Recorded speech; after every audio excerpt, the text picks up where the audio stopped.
সোমবার সকালে দুর্গাপুর বর্ধমান লোকসভা কেন্দ্রের বিজেপি প্রার্থী দিলীপ ঘোষ টাকশা ব্লকের গোপালপুর অঞ্চলে প্রাতঃভ্রমণে বেরিয়ে এলাকার মানুষের সাথে কথা বললেন। সকালবেলা এলাকার মানুষও এলাকার প্রার্থীর সাথে কথা বললেন। সংবাদ মাধ্যমের কাছে দিলীপ ঘোষের একাধিক মন্তব্য রাখেন। রাজ্যপালের বিষয়ে তিনি বলেন, একজন ভালো মানুষকেও ছাড়ল না এই শাসক দল।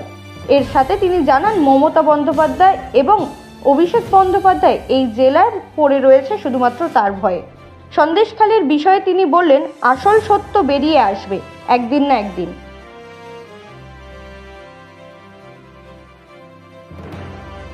যা বলেছেন তার জবাব আমি দিয়েছি আর আমি দেবো।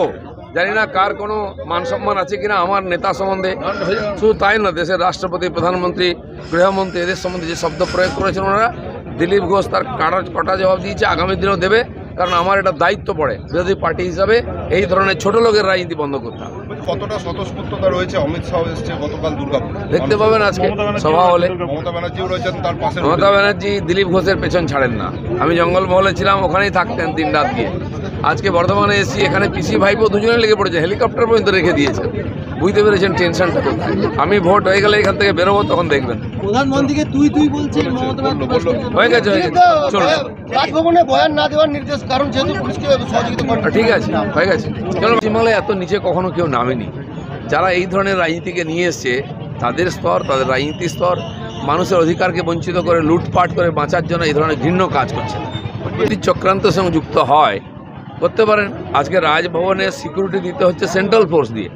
তা বুঝতে পারছেন পুলিশের কি যোগ্যতা আছে, পুলিশ কার হয়ে কাজ করছে। পিসি দিদি বলে ভোট নিয়েছেন, এখন পিসি ভাইপো নামটা বদনাম হয়ে গেছে বলে ভয় করছেন। লোক ঠিক নাম দিয়ে দেয়, লোক ঠিক জানে।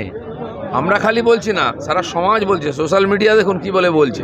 কেন আজ আপনারা বদনাম হয়ে গেছে, নাম পাল্টাবেন?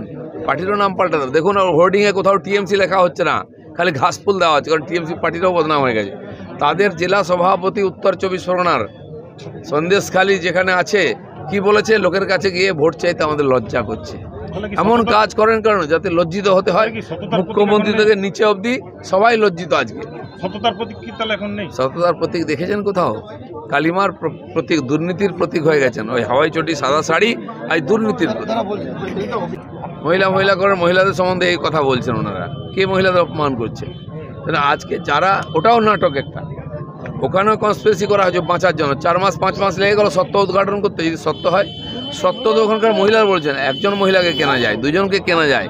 এই যে হাজার হাজার মহিলা যারা বেরিয়ে রাস্তায় চটি, ঝাঁটা, লাঠি দেখিয়েছেন, আপনার নেতাদের বাড়ি থেকে কলার ধরে টেনে বার করেছেন, পুলিশকে আটকেছেন, নেতাদের আটকেছেন, সেই মহিলারা সবাই টাকা নিয়ে কাজ করছেন। তারা টাকা নিয়ে নিজের প্রতি এরকম বলতে পারেন, মহিলা আমার সঙ্গে কি ব্যবহার হয়েছে। আপনারা তো 500 টাকা দিয়ে তাদের ইজ্জত কিনে নিয়েছিলেন, তার প্রতিবাদ করেছেন ওনারা।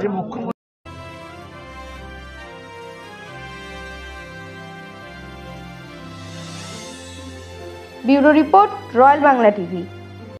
সমবায়িকা, স্বপ্ন পূরণে অঙ্গীকারবদ্ধ।